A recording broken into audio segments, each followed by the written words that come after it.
Welcome everyone to the Think Tank session on telling your story through marketing.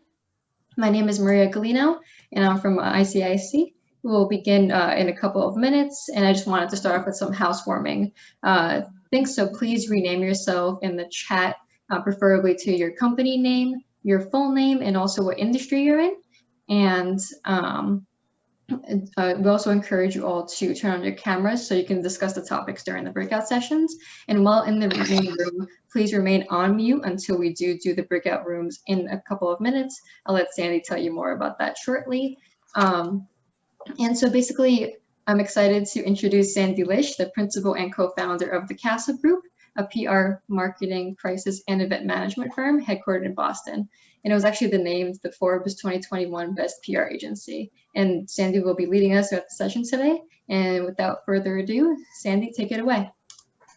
Thank you, Maria. Welcome, everybody. Hopefully you had an invigorating opening session, and I'm really happy to be here with all of you today. So we're here to talk about marketing, and I love that this is a think tank because you all, like me, are leading small businesses and have all of your lived experiences already as small business owners. We're all going through a pandemic and social and political unrest and financial challenges together. So nobody has a playbook for marketing in a pandemic, but at least we have some experiences with what we've learned over the 24 years we've been in business, and 2 recessions, and what we've gone through for the last 3 years. So I appreciate everyone putting in their name, just their company and their industry. It's more important for when you go into the breakout rooms and talk with each other and are able to, easily know where people are coming from in terms of industry experience and find one another, because I also see this as an opportunity for you to build your network, which is a really important part of marketing. And you're going to hear things from people that will be helpful that you may want to follow up with. So we look forward to sending you to breakouts, and Maria will take care of all the technology with that. Meanwhile, I'm going to ask you all, and we don't need everybody to do it, but if you can just start putting in the chat, when I say marketing, what do you think of? Just put it in the chat. Branding, yep. Branding and how people see you, sales, branding, exposure, attracting customers, getting your company out there, story, advertising, story. Okay, perfect. Fun, I like whoever just said fun. Connecting with target audience, connection, exactly. So thank you, that is helpful. And it's really just goes to show that when you say marketing, differentiate from your companies. When you say marketing, it means something different to different people. And having public relations, communications, events, and marketing for myself, I know every time that I talk to a prospect or a new client, we have to really define what we mean and if we're speaking the same language. So for the purposes of this session, it's going to be a broad definition of marketing. And I'm going to read to you a couple of definitions, and I have to read them because I have no memory after months in a pandemic. So here is, hang on. Okay. Sorry. The action or business of promoting and selling products or services, including market research and advertising. So it's kind of broad, and then it gets very specific into market research and advertising. This one is from the American Marketing Association, so you think they'd have it down, right? Marketing is the activity, set of institutions, and processes for creating, communicating, delivering, and exchanging offerings that have value for customers, clients, partners, and society at large. That's much broader with less specificity, but I like that one because of its broadness. For the purposes of today, when I talk about marketing and when you go into your groups and talk about what you've done, it may be social media, it may be your brand, your logo, your image, your networking, how you deploy your sales force, your story, public relations, advertising, digital media, what your website looks like, how you communicate, what your talking points are, your elevator pitch. I mean, all these things are part of marketing. I think Darren Bascom from Proverb is on this session. He is also owns a marketing firm. Darren, if you're here, I can't see you. Just tell me in the chat if you're here. But I want to give a shout out to him too, because he's a real expert here, and whoever is in breakout with him will be very lucky. And I see there's some graphic designers and web firms. So I know there are folks in this session that have some experience. I was asked to talk about what I've seen in this session. And before I do, I just want to talk through how this next 50-ish minutes are going to go. We are going to spend a little time together now to talk about some of the things that I've seen work and also not work, particularly since we've all had our new normal. I'm going to then, with Maria's help, get you all sent into breakout rooms. So it looks like there's a little over 120 people here. We would like the breakouts to be between 7 and 10 people. Otherwise, with too many, it gets a little challenging to really have everyone participate and be heard. You're going to go into your breakout sessions. I'm going to give you 3 questions to come back and report on. I'm going to give you some sort of thought starter questions that can help you get the conversation going. And I'm going to ask for 2 volunteers to be reporters on this entire session for day 3.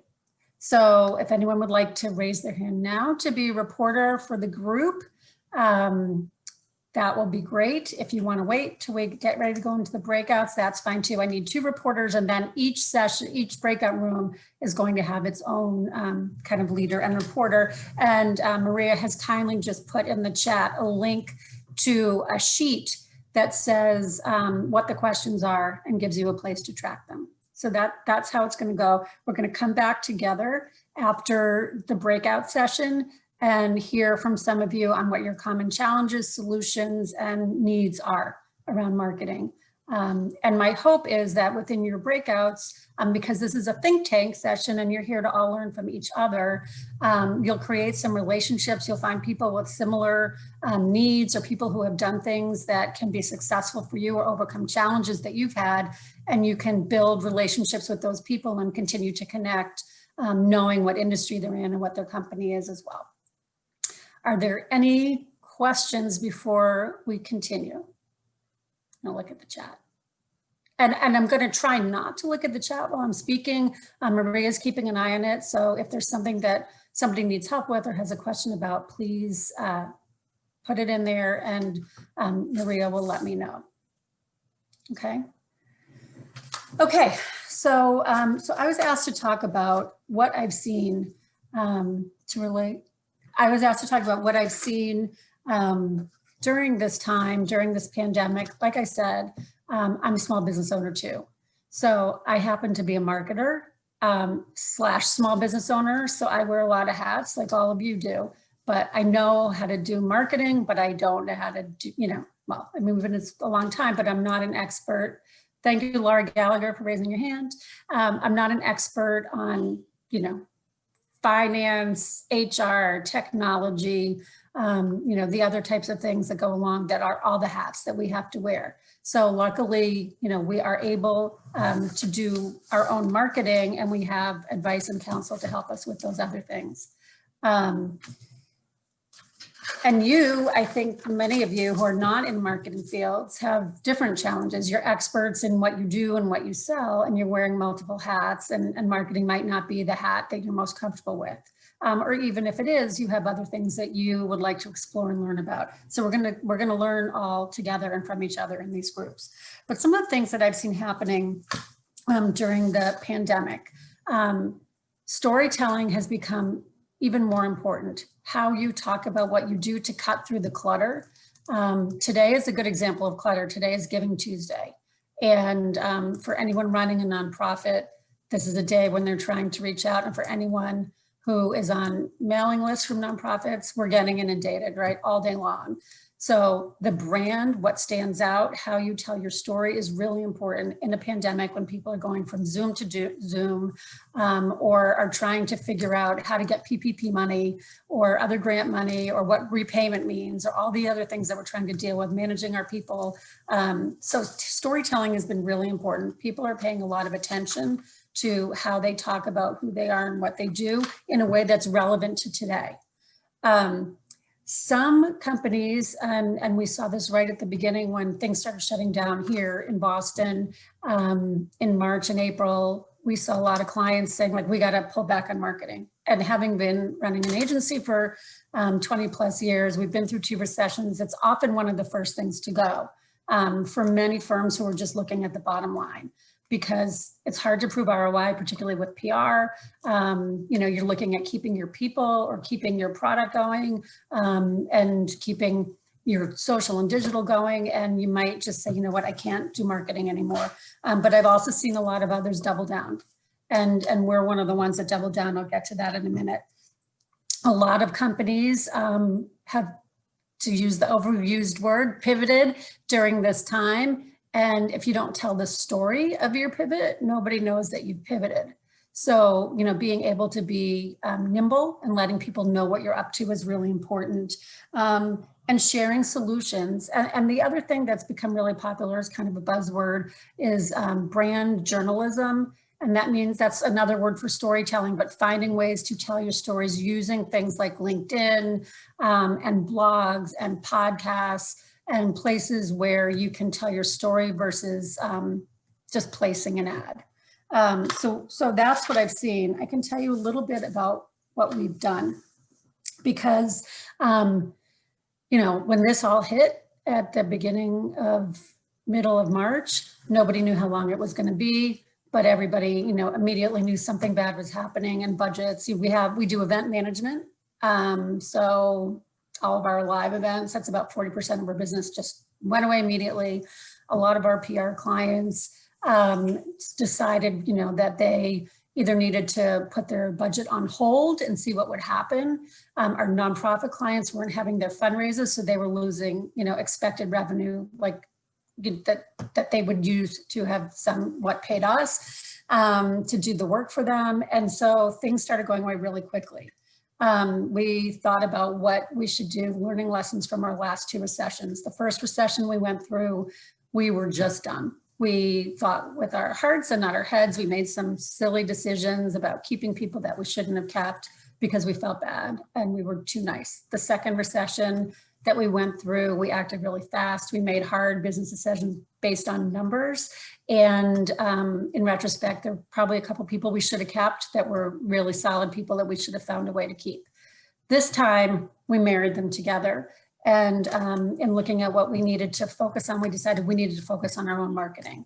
And luckily, because clients were going away, we had some time and luxury to be able to do that. So we really doubled down. We put a strategy together. We put some discipline around it. We're like the shoemaker's children, you know, like we do this for everybody else, but we've been traditionally kind of terrible at doing it for ourselves.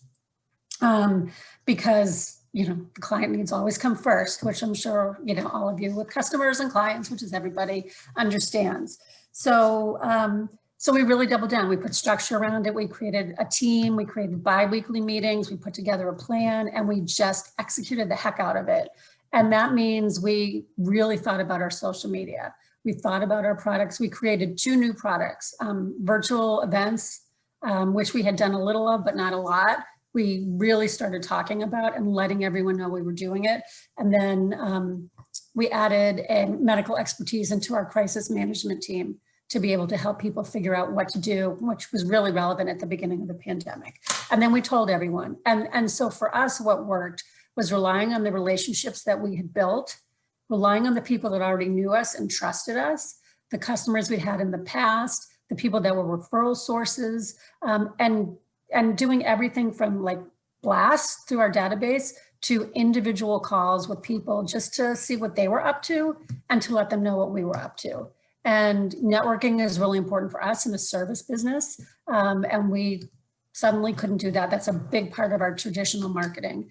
That went away immediately. So we figured out a way to do it by Zoom, just calling people that we knew were important and setting up Zoom coffees so that we could learn what each other were up to, figure out ways to help each other, and tell each other stories and figure out if we could use what each other were selling.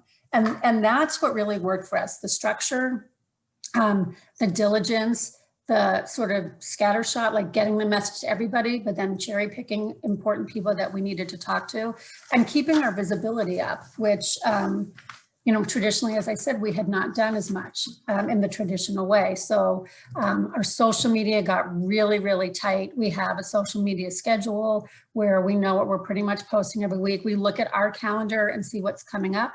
We look at the calendar of like national whatever day and holidays and important events or milestones or anniversaries, and look at what we want to get out to tie in with those days. We look at what's happening in the news and find ways to latch on to and use hashtags and tag things and people that are already being followed. And it really was just about diligence. And it started to feel like people were saying to us, well, you guys are everywhere. And we weren't. We're a pretty small team. Our whole company is 23 people. We had furloughed a few people who all came back after a short amount of time. But it was the sort of impression of being everywhere and telling our story, I think, that had made the difference, using our personal relationships, connecting one-on-one. And we were pretty honest. I mean, we weren't trying to make it look like everything was wonderful. We, explained what we were doing and how we had changed and what we were adding. And if we didn't tell people we were doing virtual events, they might have guessed, but it wouldn't have put that idea in their head. So we had to sort of teach people what we were doing that was different, and then explain to them why it could work and why it was important. We had to be really tight on that. We wrote a lot of blogs. We pushed them out. We really focus on our SEO, our search engine optimization.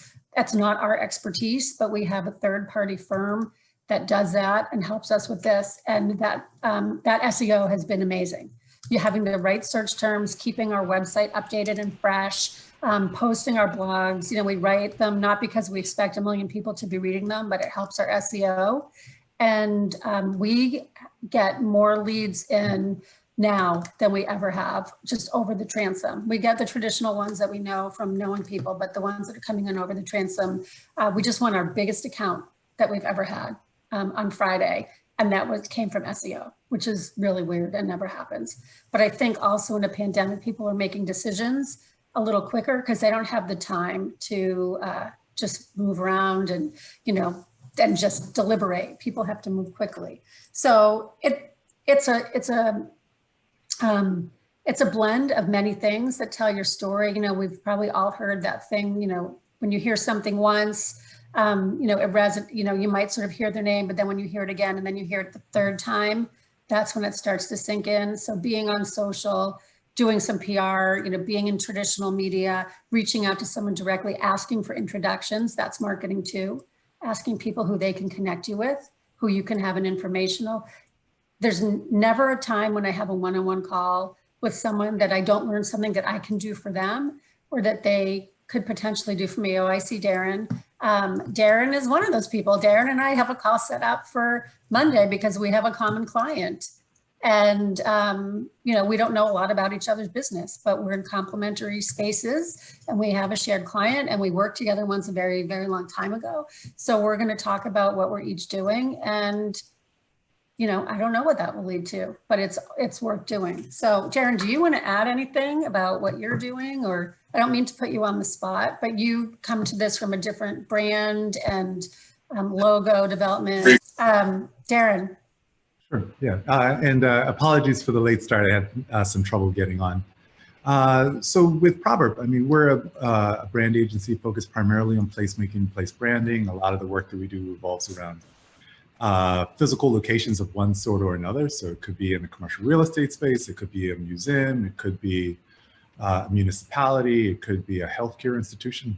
So for us, I imagine much like for you, Sandy, and I missed sort of the first part of your presentation, but it's very much a blended approach. We're sort of in a space where the work that we do is execution oriented, and so we're always trying to figure out how do we ensure that we're able to both do what we're assigned to do, but also wanted to try to ensure that the process is as frictionless as possible, and that and that the end of a project starts as well as the start of one. In terms of just because we find that, happy clients are almost always sort of the best and sort of shortest, path to signing the next one. I would say that for us, the social channel that we probably use most actively is LinkedIn, and and wanting to try to make it an ongoing effort and to try to make it as visual as possible. So wanting to underscore all aspects of your business. So not just what your business wins look like, but wanting to underscore aspects of your culture or things that you may value.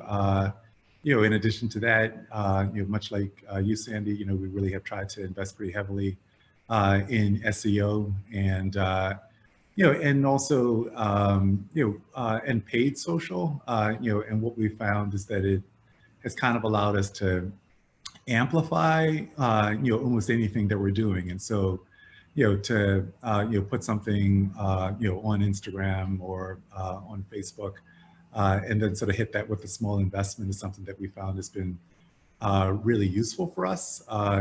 We design and sort of run our own LinkedIn campaigns. So in addition to any type of LinkedIn advertising, sort of really looking at the ways in which you can try to promote something that is more useful than salesy, and and that is designed to try to address a specific need that one of our potential clients may have, and beginning to sort of lead them down a sales funnel where we can then follow up with either some type of outreach or that may actually lead them to making a direct inquiry. I'll stop there. Thank you. Thanks, Darren. So we have a lot of people on this, and I think it's going to take a couple of minutes to get everybody to their breakout rooms. I see someone asking a question about podcast, wants to start a podcast to tell her story, but not sure how to get started. I think like podcasts are the new blogs. Darren, I don't know what thoughts you have about it. It's sort of the thing that everybody wants to do now, or be on or start. And you have to really think about, to what end? Because you have to not just create the podcast, but you have to build the following. You have to market the podcast. At the same time, you're marketing your company and your product or service. You have to keep feeding it so that, it's not just one and done, unless you do like a short term, which you can do like a, we've all listened to the limited edition, a program that has 4 or 5 episodes, but there are a lot of production companies and that do this, and you can go to a studio and they'll charge you, and they will do all the work in terms of setting it up and getting you on, the app store and all the things you need to do in the iTunes store. But it's a lot easier to set one up than to market it and to make it successful. And Darren's nodding and smiling. So I just, someone's asking about being guests on others' podcasts. And that's what I would say is looking for the ones that already have traction, that have followers, that are going to reach the people that you want to reach. And this is where the storytelling goes in. There's no perfect one answer. It's what we do. It's PR, it's pitching, it's approaching the person who owns that medium and explaining why you should be a part of it, and getting them to connect with you.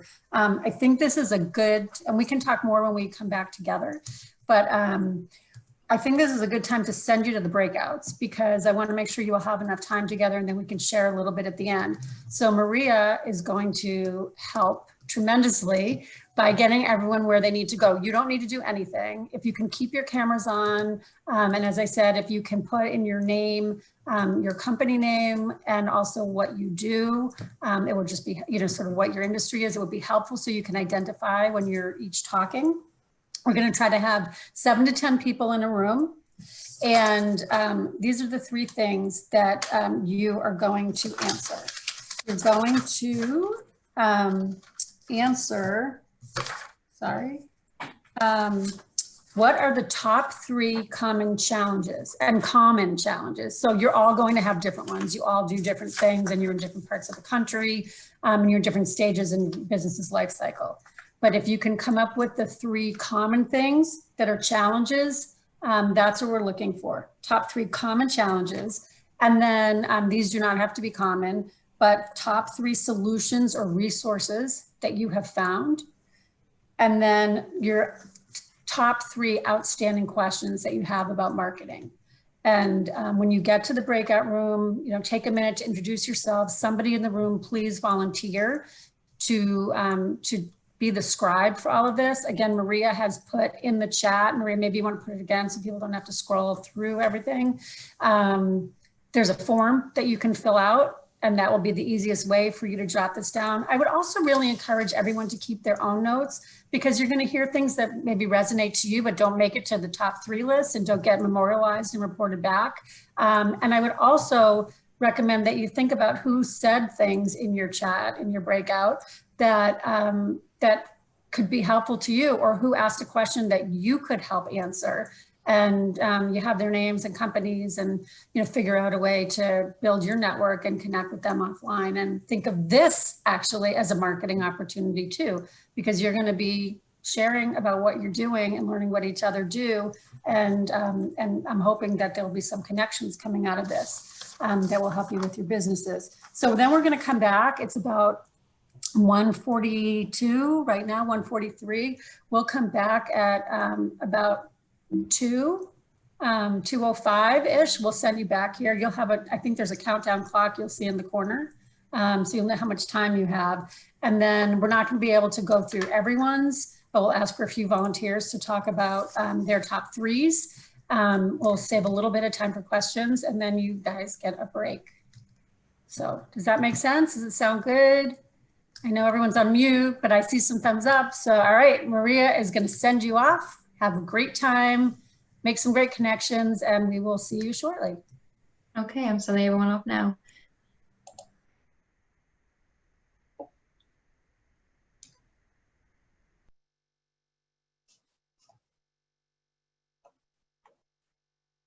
Welcome back. I hope you had some great conversations and were able to identify some of those challenges and opportunities. And I know a couple people left early by mistake, but it's okay, because we're going to do a little bit of sharing now. So before we get to the sharing, I just wanted to put out there, I know we don't have a ton of time today. And so I'm going to ask for a couple of volunteers just to share what came up, their challenges and opportunities. I see Kenya raising her hand, and Jamar and Stephanie. So I think we'll just, if you're all in different groups, we can just stop right there. And I'm sorry, I only saw people on the first screen, but that's the way it goes. Because if I start clicking through, I can't pay attention to you. So, so let me just say also, because we're short on time, that Maria is going to put my contact information in the chat. So if you have a question that you want to ask me, I just have to say it with a giant asterisk. There's a lot of people in this session, and I'm also running a small business in the pandemic with children in my house and everything else you guys are dealing with. So I promise that I will respond to you, but I can't promise that I'm going to respond super fast to everyone and anyone that has a question, but I will really do my best. So just please be patient with me. And if you put in your subject line something about ICIC, then I'll also know, because I might not recognize your name, that it's from this. Okay, so let's start with the first volunteer. I think that was Kenya. So if you are unmuted and can just kind of quickly go through what your top 3 from each group was. Yes, our group was very eclectic. We have, and it was beautiful to see how we all came together, architects, security, meditation and health. So we had a vast variety of beautiful businesses and also construction. And so what we all agreed to was that COVID put us all at a standstill, our most challenged. And then, but the other thing was effective and affordable ways to market our business. Was because, you know, we're all at a standstill, but how do you find the funding to really effective market? And then the non-in-person events hit us all. And I love the way at the end, as Ms. Nama said, she's with health networking. I love that meditation part, but she said, remember that the top solution to that was the closeness of having these online events, and the way, even how we were gathered today it's more in person now. It seems more personal. It's like you just said, Sandy, our dogs are running, our kids are jumping. I mean, it's so much more personal now in the work that we do. So there's a bigger meaning, I think, after this COVID season of how we treat each other and how we do business with each other going forward. That's wonderful. That is a silver lining. That in a year where we need some. So that's fantastic. Thank you. Who was next? Jamar. Yeah, our group was great. We had a variety of companies from 30, 40 plus years to some startups and early stage companies. And it seemed like there were very consistent challenges, even with that variety and span of life cycle in the company. And one of our biggest challenges as a team we uncovered was how to educate customers effectively. You know, we're doing a lot of pivoting. We're doing a lot of adjusting with new products and new approaches. You know, how do we give them our how-tos and our what-ifs kind of scenarios in an effective way that gets their attention and gets them curious to go to the next step of a sales process or communication process. The second one was, you know, we're all going through it. So how do you differentiate, you know, your situation when everybody is in kind of the same boat with the challenges of COVID and things like that? How do you take your strengths and really maximize that and leverage that so that you stand out amongst other people that may be in a very similar predicament as yourself? And then the third challenge was, how do you make those inspirational connections when we're so, you know, disconnected, even though we are connected through Zoom and we do have, you know, some very personal opportunities to connect. Things like testimonials, live feeds and streams are kind of tried and true, but maybe a little more been there, done that. So what are some inspirational ways to make connections with people, new customers, new donors, whoever it is that your end user? How do you create a spark of in them, you know, during these challenging times to actually seek you out? So we kind of had a little more deep conversation, so we didn't get through all, but I just wanted to share the challenges because I think they might be similar to what a lot of people on the call may be experiencing. So just kind of open to dialogue around that, if you know, if you like. Thank you. And we have, I didn't call out, Maria, can you mention the names of the 3 people that are our reporters for the whole group that volunteered? So for day 3, Dina Taubin, Laura Gallagher, and Gwen Navarrete have volunteered to be the reporters on day 3. And so thank you for that. And I think, Sandy, we have Nama has raised their hand to talk. Okay. I think Stephanie was going to also. Let me take Stephanie next. And Jamar, thank you. That was, I mean, I think that's the thing about marketing, right? It's, you know, the broad definition or the narrow definition, and talking about connections. I mean, that is at the end of the day what marketing it is. It's about a connection, whether it's through social media or having a conversation like you had here, and finding that way to do that. So I think it's great that you went deep and you know, it sounds like had an opportunity to build some connections with each other too. Stephanie, do you want to mention yours? We also had that same type of a group where we went around, we introduced each other and kind of what our challenges were. So we didn't have enough time to go into a lot of the solutions, but the main challenge that I saw where several people were that they went out to shows. They're missing that live connection where they could give samples of their product, where they could face-to-face talk to people and shake hands and get that out there. And how do you how do you get that transferred over to a virtual connection to where you can still see them face-to-face? And also focusing on workloads. When you go out there and you do social media marketing and you have all these responses coming back, or you're growing that way, how do you handle those workloads that are coming in? How do we juggle that? And ClickUp is something that Jeremy suggested as a new business to help with that. But also, how do you survive a world when you are forced to shut down? If your local businesses are also shut down, they're your main source of revenue, you know that they're shut down as well. How do you know and connect with them? And one of the biggest solutions was that is we still have to build that relationship. We still have to get out there and work with those clients to let them know, you know, that we're still here. Some of those people don't know that we're still here. So it's a matter of, like you said earlier, going with your current clientele and making sure that you show them that you care about them, that it's not just about the sale, that you care about them. So we didn't have a chance to go into a lot of other solutions, but those are some of the main things that came out. So Maria, thank you, Stephanie. So Maria, will there be a way for each of the scribes of the group to get their notes to the 3 reporters, since we have so many folks? Well, I can, I was hoping that the reporters would be able to take from the discussion today and then just kind of talk about that on day 3. Okay.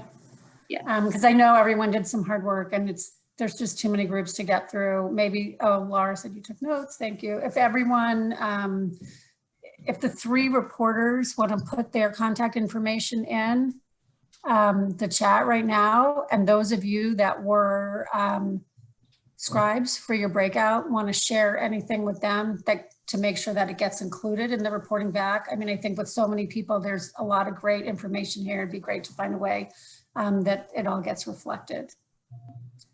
Does that make sense? Okay. So the 3 reporters again are Maria? Yeah, so it's Dina Taubin, Laura Gallagher, and Gwen Navarrete. And also, if you do want to send me, I'll put in my email as well. So if it's easier, whoever wants to send me any notes they took, and I can send it to the reporters. That would be great. I'll put my email in the chat, and feel free to do that. We have just a couple of minutes left. I know there was someone that had raised a hand earlier, and I see Patricia also. Patricia? Yes, I wanted to make one comment if I can. Sure. I think that one thing that partnerships are very important. And one of our team members actually mentioned that she does catering service, and she partnered with a trainer. So I myself came up with the Branding Hub program, and I partnered with a nonprofit to service communities. Prior to COVID, actually, I was working with another nonprofit and doing their branding when COVID hit, but we had already established this partnership so that the individual businesses that we service, it's a pro bono service that we provide to them because we've been given a grant by 4 organizations here in Chicago. So I think partnerships, like you said, relationships are very important. I think they will take us through this pandemic that we're living. And it also makes you feel that you're not alone in this very stressful situation that some businesses are, especially small businesses. And if you could find a manner that will service your business and also service your colleagues and working together, I think that is a really great solution for a very stressful time that we're living. Thank you. Well, that is a perfect segue because Deborah just put in the chat as we are coming to a close, can I share a closing blessing? And I don't think any of us should refuse a blessing these days. I think we all would welcome it. So bring it on, Deborah. Yeah, we would love to have that. And I just want to thank you all for your time. And I wish that we all could have had more time together and I could have popped into every breakout, but it's really been an honor to be with fellow small business owners and entrepreneurs. I'm really proud to be here. And I thank you for your time. So Deborah. All right. Well, thank you, Sandy. And to each of you beautiful business owners, God bless you and your families. Let us finish the year strong by just doing self-care and knowing that it was a tough year. And let's celebrate that we're still here. And just know that in the new year, there'll be lots of possibilities and untapped resources. And I'm really proud of all of you and honor those moments that you're just too tired to connect. But remember to share your gifts with the world. And that will help us to not deny people of our gifts. So I just wanted to say I celebrate all of you. God bless you and your family. And we're just going to finish the year strong by taking care of ourselves. Thank you. Thank you. Thank you. I think I can't follow that. So thank you all. I hope you learn a lot the rest of this program. And it's been my pleasure and honor to spend time with you today. Thank you. Thank you. Bye. Bye. Thank you, everyone. The next session will start shortly after a short break, so feel free to go back to the event lobby ahead of the next session. And I hope you have a great rest of your day.